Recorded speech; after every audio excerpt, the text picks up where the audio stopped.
Okay. Brilliantly too. Yeah. Thank you. Thank you. And I want to tell one more story on this because it's related. It's related, which was I wanted to make this sale before I went down to Austin, Texas. I went down to Austin for a coaching summit. I was going to be there the whole month. And my intention was to have the sale done before I got down there. It started to look like it wasn't going to happen. And I had to make a choice. I'm either going to be stressed out about this like the whole time I'm in Austin, or I can just acknowledge to myself that one, he's not ready. Two, you're not ready. And that like y'all are all going to be ready in April. So just collect that check then. It's coming. Like, he's going to work with you. And so I decided to put it down. And I was like, cool. All I get to do this weekend at the coaching summit is learn and have a good time. I applied to host a workshop. I got to host it. It was great. But then the owner or the leader of the coaching summit, Mike Bledsoe, shout out Mike. He goes, dude, do you want to tell your story? The King Says Yes in front of the whole crowd. Now, my story, The King Says Yes, was a storytelling. It's a story that I've told many times about Sam, who got me to move to Korea. It was my first backpacking trip. We went to Jamaica for 8 days. And the story follows me and Sam along this very comical, very theatrical experience. But I realized that it didn't have a lesson. And so one day, a guy named Kyle Gray, who's a marketing and storytelling genius, he said, if you're going to tell a good story, make sure it has a good lesson.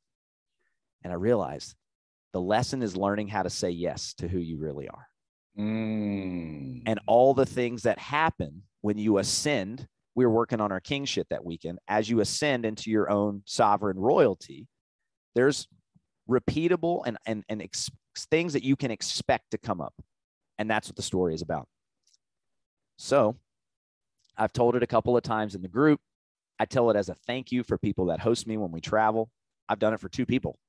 Yeah, the whole thing. I do acting. I smoke weed the whole time. Why? Because the story's 1 joint long. Why do I smoke cannabis? Because it's a story about me going to Jamaica. Okay, I can't tell the story properly without having the requisite props. Any storyteller needs props. I have a chair and a joint. That's it. That's all that I need, and it's in a stage. So when Mike asked me to do it, I was like, this is going to be so fun. It was born in this community. It belongs to this community. It's my story, but it's going to be a blast. And so on Saturday night, he had me tell the story. And it was, besides the opening segment where everybody was there, it's the only other thing that everybody went to. Other than that we were spread out, going here, there, lunchtime, this. It was the only thing that everybody went to. And I had this goal written down in my journal. I want to get my story professionally recorded and videoed, because I actually properly believe that this story can make an impact on the world right now, not 10 years from now, right now. People need to learn to say yes to their gifts right now, because it's time. Our future depends on it. So if you are out there, I beg you, please learn to say yes to who you are and go for it, because it is the time. We can't wait 10 years. It needs to be right now. And that was the message that I had for them, except I walk out on the stage and I realize, holy crap, the whole professional camera setup is still here. And right when I had that realization, as I'm standing in front of about 100 people, I hear the guy behind, hey, listen, just lift your arms up. I'm going to be miking you up. I'll be in and out. And I realized, holy shit, it's happening. And I told everybody in the group, because we like journals and we like goals. Y'all, I wrote this down in my journal and it's happening, and I didn't even try. I wasn't trying to get this. It's just happening, but I want to acknowledge it. It sets the tone. So I do my opening monologue. I tell about how I met Sam, and then we have the moment where it's a year in the future, and we're deciding whether or not I'm going to get to go to Jamaica, you know.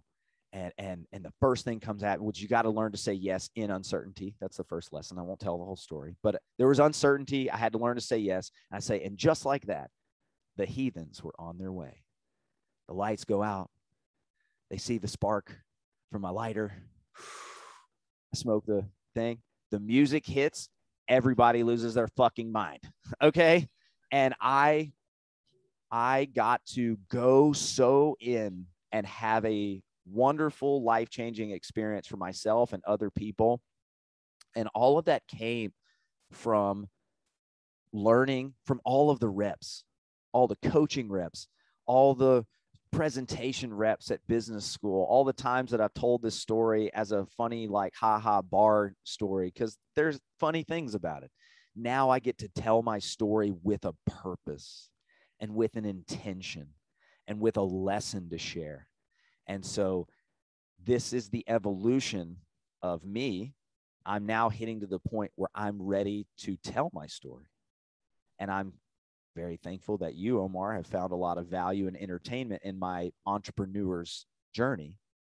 But my journey is the same hero journey archetype that anyone that chooses to go onto this adventure can expect to see. And you may go through it many times. I'm having my apotheosis moment, which is like, I went down to the caverns, man. I was in the desert in a dungeon for like a year and a half trying to figure out what I was doing with my life. I get another carrot. I get some more confidence. The life shifts around me, but I keep the confidence and I keep moving forward. And now I'm having the best year ever.